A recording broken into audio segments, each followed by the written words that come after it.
Welcome to a crafty catastrophe. In this episode, we're doing Shrinky Dinks. Shrinky Dinks are awesome, and they've been around for a pretty long time. A very long time indeed. It's common for Shrinky Dinks to already have designs on them, but I like to design my own. You can buy these plain pieces of Shrinky Dink material online and make them into whatever you want. It's important to note that you draw on the rough side of the piece of plastic. Today I'll be making a Demon Slayer keychain, more specifically, Nezuko Kamado.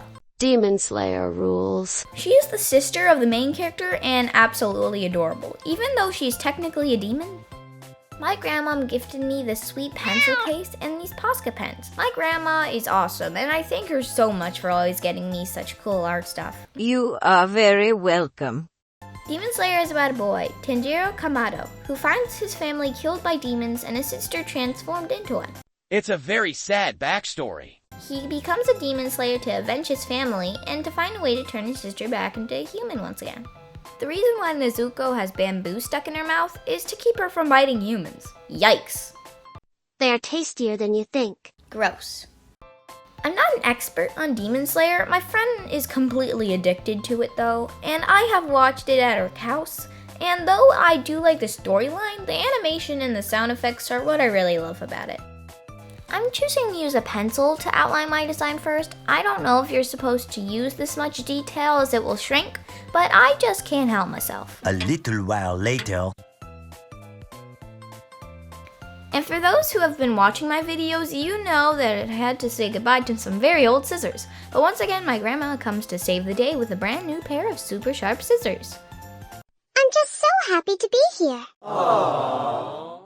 They are glorious. So just cut around your design and punch a hole anywhere you feel will work best for your keychain.